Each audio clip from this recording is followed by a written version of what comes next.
hacía falta que predicara, ¿verdad?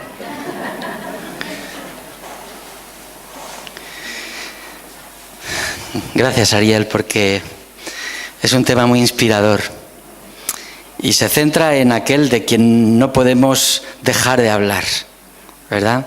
Y en esta mañana vamos a seguir haciéndolo.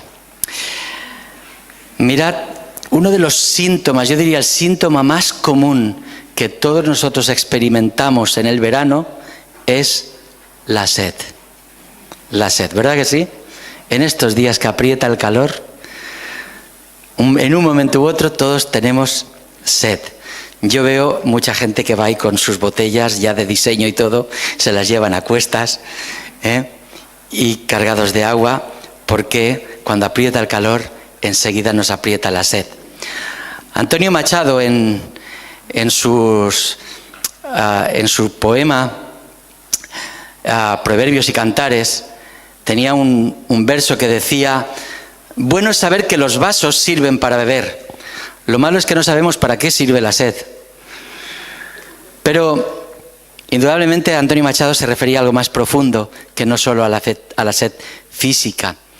Pero realmente la sed es mucho más importante de lo que pensamos, porque la sed es la necesidad que sentimos de beber. Es un mecanismo esencial de regulación para el gran contenido de agua que nuestro cuerpo físico tiene. No hemos de olvidar que nuestro cuerpo en un 70% es agua y nuestro cerebro en un 70% es agua y los pulmones en un 90% es agua. Por lo tanto, cuando a nuestro cuerpo le falta el agua y sentimos la sed, es un indicativo que nos está diciendo: pon líquido, pon líquido. Es como cuando vamos en coche y de pronto se nos enciende la luz que nos indica que le falta agua al coche. Más vale que le prestes atención, porque si no, se te quema la junta culata y te quedas sin coche. Y la reparación es altita. Por lo tanto, la sed es muy importante. La sed es esa luz roja que se nos encienda y que nos indica que los niveles están bajos y que necesitamos subirlos, porque si no vamos a tener problemas. Uno de los síntomas que experimentamos cuando nos vamos deshidratando, porque la sed es el primer síntoma de deshidratación, uno de los primeros problemas que experimentamos es el dolor de cabeza. A veces decimos: tengo dolor de cabeza y no sé de qué. Pues muchas veces se debe a que efectivamente te está faltando agua. No podemos desatender la sed, porque hacerlo puede tener consecuencias mortales. En la Biblia se toca este tema en muchos pasajes, algunos de gran trascendencia. Recordaremos cómo cuando el pueblo de Israel sale huyendo de Egipto, ¿verdad?, y ya está adentrándose en el desierto, pasan los días y una de las cosas que empiezan a experimentar es la sed. Y se quejan contra Moisés.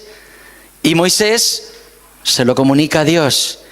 Y Dios hace que en una peña, al toque de su vara, pueda surgir un manantial de agua que saciaría la sed del pueblo de Israel.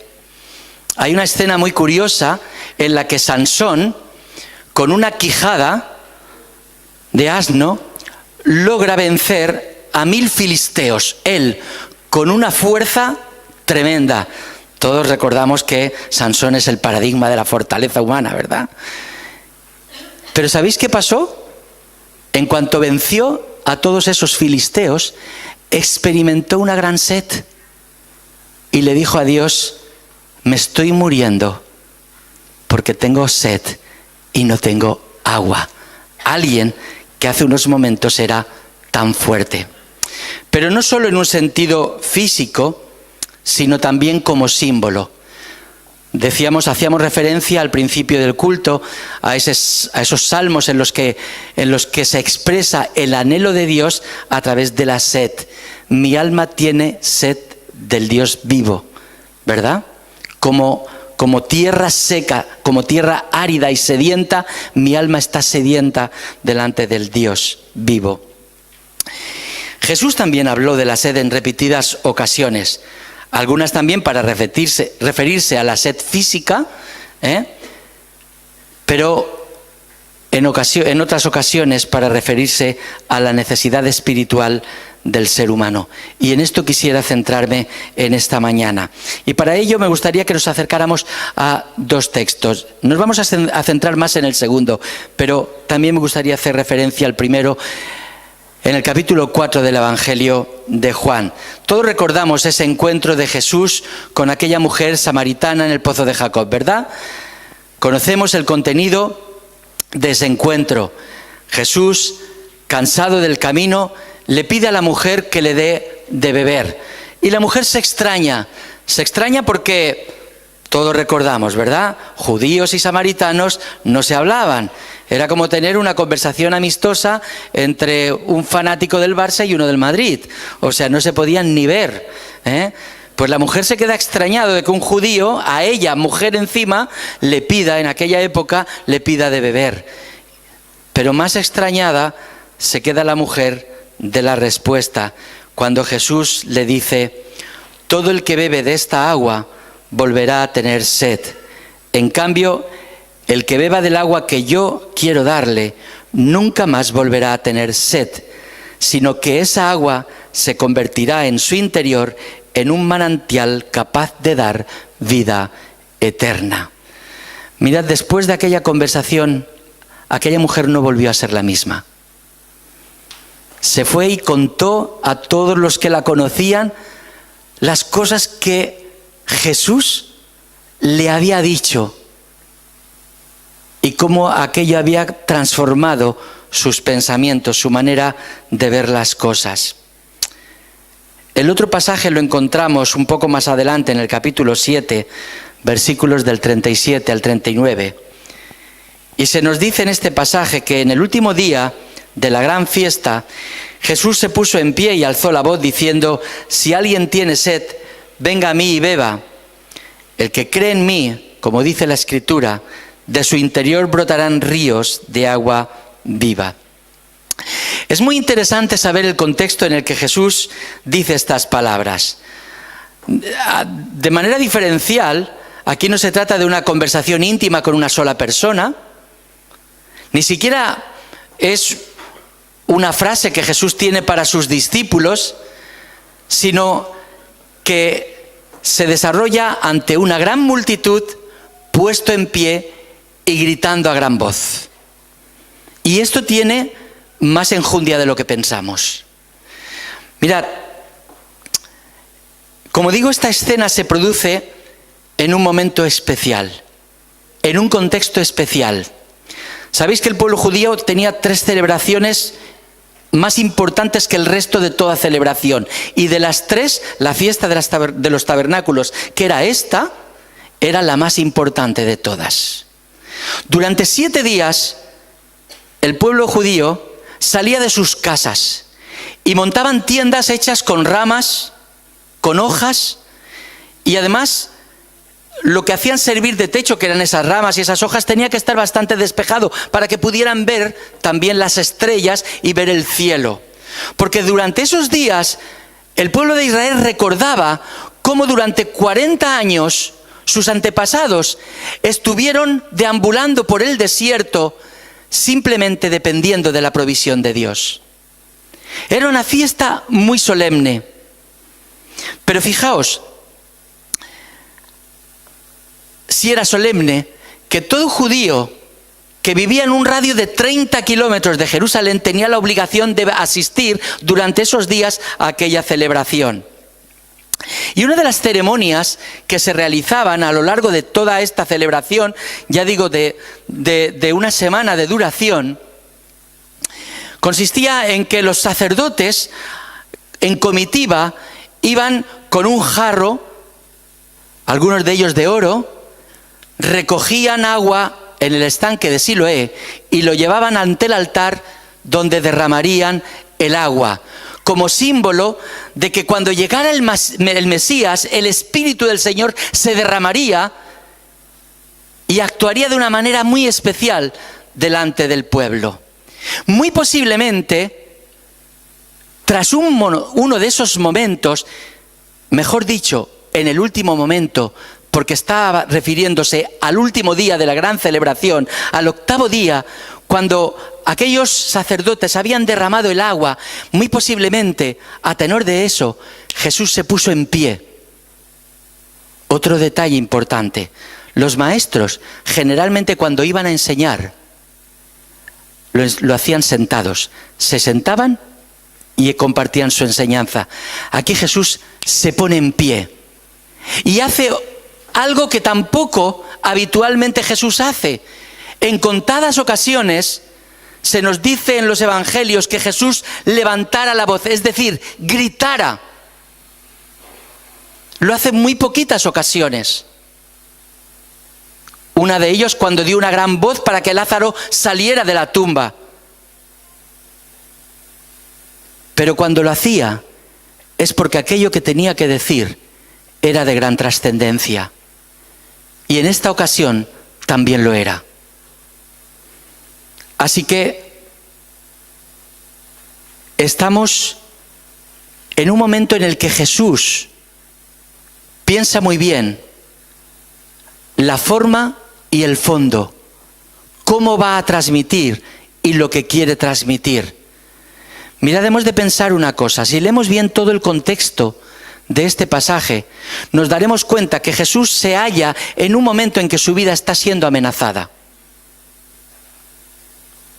Los jefes de los sacerdotes estaban buscando el momento de prenderle, el momento de arrestarle.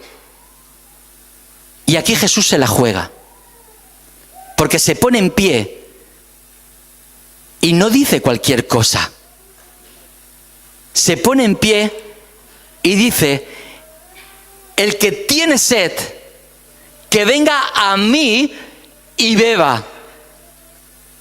Y de su interior brotarán ríos de agua viva. Eso dicho a gran voz, delante de multitudes.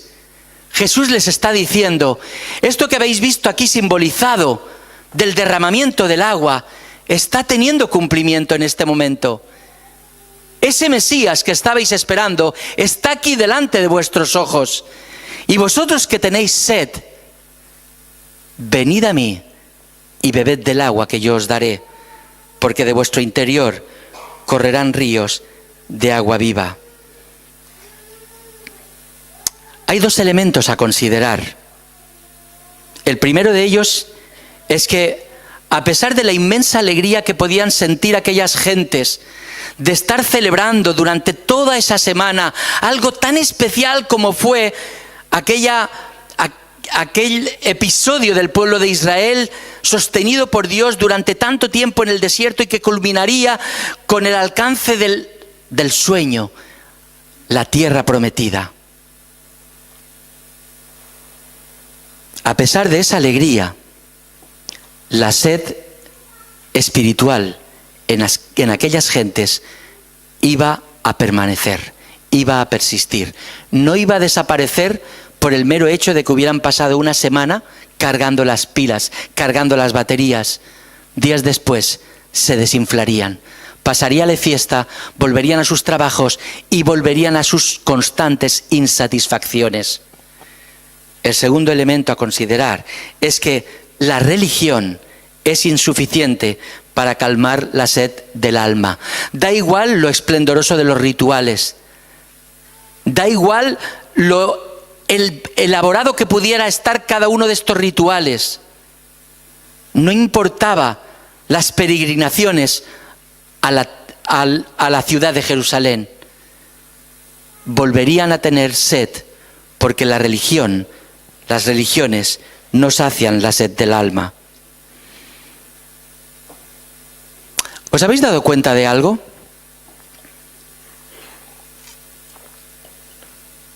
En estos días de verano, las vacaciones facilitan el que podamos ir a algunos sitios a comer, ¿verdad?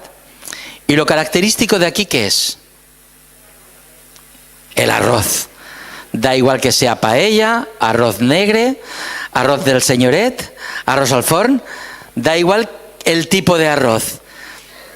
Nos sentamos a comer y acompañamos las comidas con todo tipo de bebidas, ¿verdad? Algunos vino blanco, fresquito, otros vino tinto, otros cerveza, otros Aquarius, cada uno lo que quiera. Pero cuando acabamos de comer, ¿qué es lo que está pidiendo el arroz ya en la barriga? Agua. Lo único que nos sacia la sed es agua. Y esto es una buena ilustración que nos da a entender esa enseñanza espiritual. El hombre trata de saciar la sed la sed espiritual de distintas maneras, pero solo el agua de vida es la que puede saciar la sed del ser humano. Somos seres espirituales y tenemos necesidades que van más allá de la comida física y de la bebida. Nuestra alma también experimenta la sed. Y cuando esto sucede, el ser humano, como digo, busca cómo saciarlo. El problema es que aquello en lo que intenta saciar la sed del alma es algo que muy posiblemente la sacia temporalmente, por pocos o por cortos periodos de tiempo, y la sed vuelve a aparecer. Hay tantos ámbitos donde el ser humano trata de saciar su sed, pero ésta no se sacia. Sin embargo, como dice Jesús, el que beba del agua que yo le daré no tendrá sed jamás. Cuando uno encuentra a Jesús, no tiene necesidad de seguir buscando dónde saciar su sed, porque Él la sacia de manera definitiva. Pero sucede algo más que el hecho de saciar la sed. Dice, de su interior brotará un torrente de agua, brotarán ríos de agua viva. Es decir, no solo su sed va a ser saciada, sino que además Dios hará que Él pueda, a través del caudal que sale de su vida, tratar también de paliar y saciar la sed de las personas que están a su alrededor. Aquellos que hemos experimentado lo mismo que experimentó aquella mujer samaritana, que cuando hemos recibido a Jesús en nuestra vida sentíamos una imperiosa necesidad de salir y contar las cosas que el Señor ha hecho en nuestra vida. A eso es a lo que se está refiriendo Jesús. ¿O no habéis tenido esa necesidad ferviente de compartir aquello que ha calmado vuestra sed, ha saciado vuestra alma y estáis convencidos de que es lo único que puede saciar la sed de aquellos que os rodean? ¿No habéis sentido esa necesidad? Yo creo que sí, ¿verdad? Mirad, de todo lo que yo os comparta en esta mañana, o de lo que os estoy compartiendo, quisiera que os quedaréis con dos cosas. La primera de ellas: Jesús es la única, y pongo énfasis en esto, es la única fuente que sacia verdaderamente la sed del alma. No importa por cuántas religiones hayas pasado antes. No importa si crees que en la religión evangélica vas a encontrar la manera de saciar tu sed. No importa. No importa que hayas tratado o trates de saciar tu sed como tratan algunos, de hacerlo en la búsqueda de placer. Un placer que llegue a darle tal satisfacción que aplaque su sed.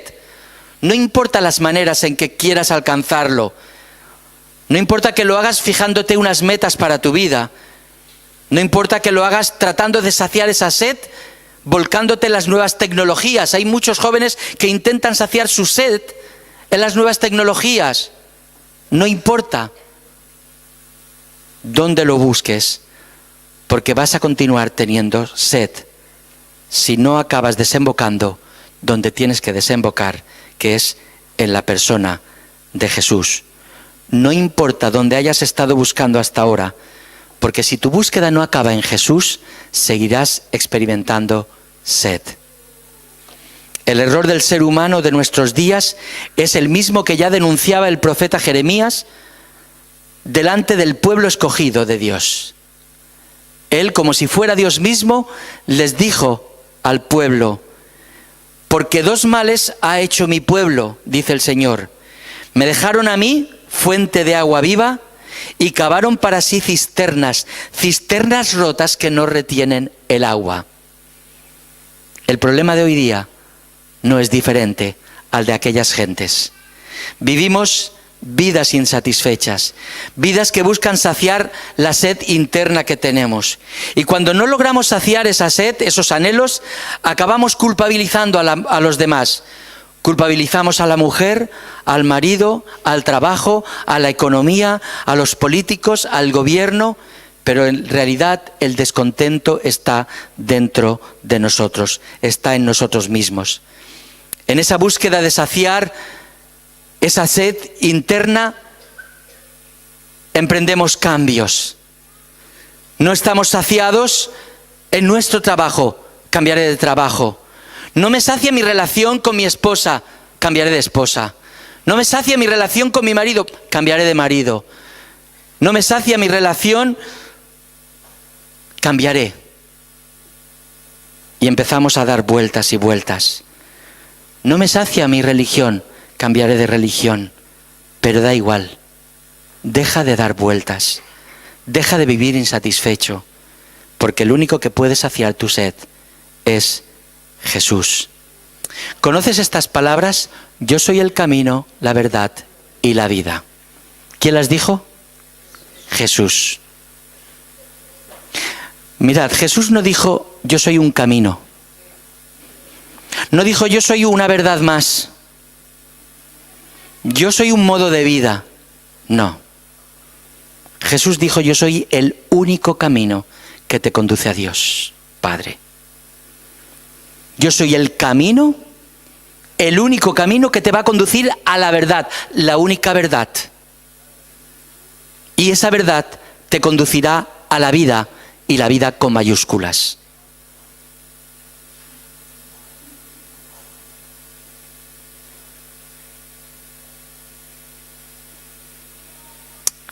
Esta es la primera, o este es el primer aspecto que quisiera que retuvieras en esta mañana. Si estás tratando de saciar tu sed, buscando salidas a tu vida, de cualquier manera, con cualquier cambio, deja de buscar. Céntrate en la persona de Jesús, que es el único que con autoridad puede decir: ven a mí y bebe del agua que yo te daré, porque saciará tu sed y de tu interior correrán ríos de agua viva. Este es el segundo aspecto que quisiera que consideráramos. De tu interior brotarán ríos de agua viva. ¿Sabéis cómo continúa el texto? Continúa de esta manera. Decía esto refiriéndose al Espíritu que habían de recibir los que creyeran en Él. El Espíritu, en efecto, no se había hecho presente todavía porque Jesús aún no había sido glorificado. Creer en Jesús es el primer paso para tener ese caudal que brota del interior de la vida de la persona que cree en Él. La presencia de su Espíritu en tu vida te conducirá a descubrir la verdad que te hace libre y que te da vida abundante. Recordamos también ese texto en el mismo Evangelio de Juan, en el capítulo 8, donde decía lo siguiente, dirigiéndose, ¿sabéis a quién? A los judíos que habían creído en Él. Les dice, si os mantenéis fieles a mi mensaje, seréis verdaderamente mis discípulos, conoceréis la verdad y la verdad os hará libres. ¿Sabéis qué me llama la atención de este texto? Los tiempos verbales. ¿A quién se está refiriendo Jesús? A judíos que ya habían creído en Él. No es que estaban por creer, ya habían creído en Él. Sin embargo, Jesús en tiempo futuro les dice, manteneos fieles a mi palabra, a mi mensaje, entonces seréis, futuro, verdaderamente mis discípulos.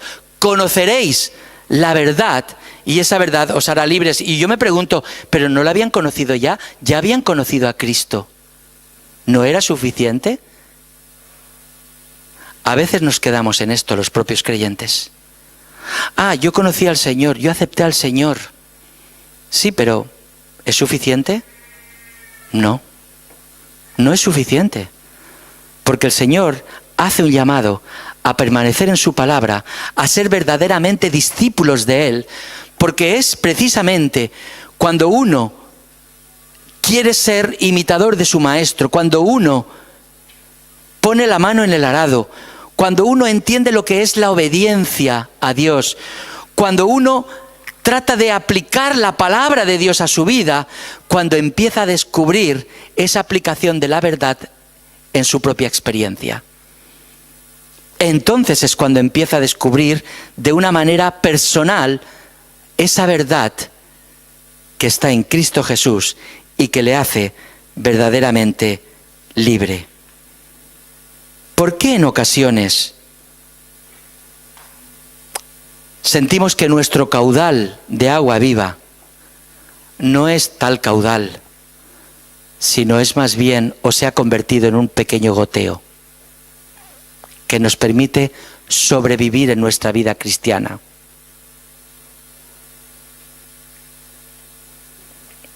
Puede que algo esté fallando.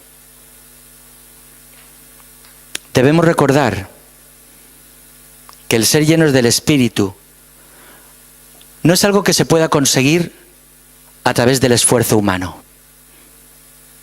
Yo me esfuerzo y así soy lleno del Espíritu Santo. No, no es así como funciona. Sino permitiendo a Dios que Él haga su obra en nosotros. Permitiendo que Él haga lo que tenga que hacer en nosotros y que nosotros simplemente encuentre la docilidad para que Él pueda trabajar en nuestra vida. De esta manera podemos experimentar la plenitud del Espíritu Santo. Solo cuando dejamos que todos nuestros pensamientos, que todos nuestros sentimientos, que todas nuestras actitudes, que todas nuestras palabras, que todos nuestros actos sean dirigidos por el Espíritu Santo, entonces podemos disfrutar de su plenitud. Y es por eso que algunos cristianos que viven a medias su fe nunca llegan a experimentar la plenitud del Espíritu en sus vidas. ¿Quieres saber si estás viviendo en plenitud del Espíritu Santo?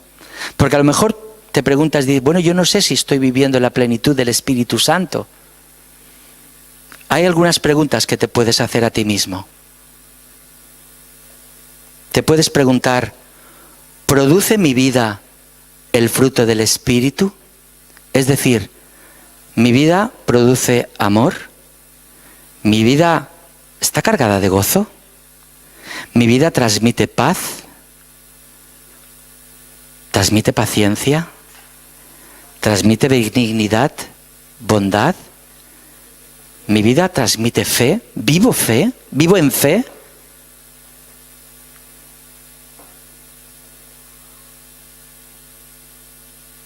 Si mi vida no está produciendo el fruto del Espíritu, es un toque de atención, porque no estoy viviendo su plenitud. Con lo cual, de mi interior no van a brotar ríos ni manantiales, sino goteos. Pero hay más preguntas que tenemos que hacernos. ¿Sé aplicar la palabra de Dios a cada situación de mi vida? ¿Sirvo con fidelidad a Dios a través de los dones que me ha dado? ¿Creo estar haciendo la voluntad de Dios en mi vida? ¿Anhelo que su voluntad se haga en mi vida? ¿Tengo la convicción de que mi adoración le agrada a Dios porque va en consonancia con lo que Él espera de mí? ¿Tengo una verdadera necesidad de hablar a otras personas acerca de quién es ese Dios que ha transformado y transforma mi vida? Cuando uno se hace estas preguntas, cuando yo honestamente me hago estas preguntas, llego a la conclusión de que la plenitud del Espíritu Santo no está siendo experimentada en mi ser. ¿Qué requiero? ¿Un mayor esfuerzo? No. Dios haga la obra en mí. Y eso significa que necesito depender de Él. Y eso significa que necesito vivir en Él, moverme en Él. Eso significa que necesito meditar constantemente en su palabra. Que necesito empaparme de su palabra. Tener comunión con su Espíritu. Ser obediente en todo. La palabra del Señor nos dice: no apagues el Espíritu Santo que mora en ti. No contristes el Espíritu Santo. Porque al Espíritu Santo se le puede apagar, se le puede contristar, pero también podemos hacer que Él tome el control de nuestra vida. Simplemente hay que permitírselo. Hay que ser dóciles y dejarnos en sus manos. Son dos importantes aspectos a tener en cuenta en esta mañana. Recuerda, fuera de Jesús, por más que lo intentes, no vas a conseguir saciar tu sed.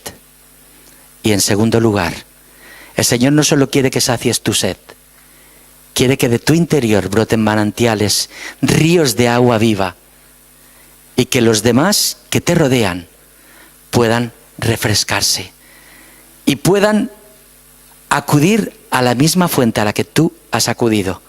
Porque la finalidad no es que acudan a ti, la finalidad es que acudan a Él. Amén.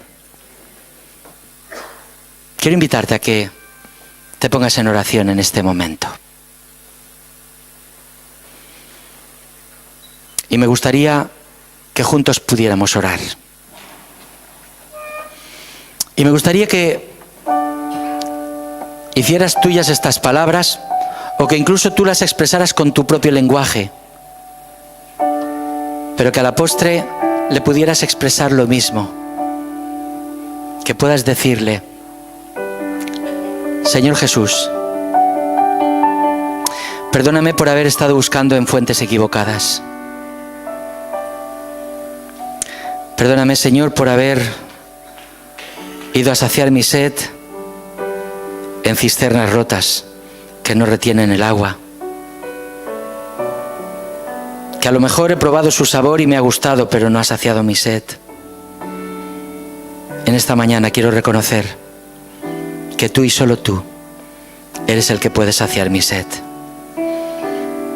Y por eso quiero abrir mi corazón a ti y rogarte que tú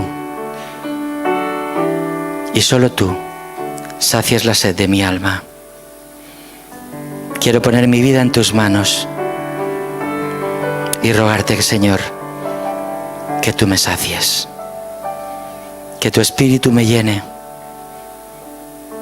que aplaques esta sed del alma que me hace sentir insatisfecho, para encontrar tu paz, tu plenitud, que me haga vivir una vida abundante. Reconozco que tú eres el único camino. Te ruego que me conduzcas en él. También te ruego, Señor, que tú hagas que de mi interior broten manantiales, un caudal abundante, de vida abundante para vida eterna. Para que aquellos que me rodean, Señor, puedan preguntarse: ¿de qué fuente habrá bebido? Para poder disfrutar de este torrente, de este manantial de agua abundante. Señor, que mi vida sirva para conducir a otros a tu presencia. Pon carga en mí en esta semana, pero también en este verano y en cualquier época, Señor. Pon un verdadero anhelo de transmitir tu evangelio refrescante a las personas que me rodean. Obra tú con poder en nuestras vidas, Señor. Te lo ruego en el nombre que es sobre todo nombre, en el nombre de Jesús. Amén. Amén.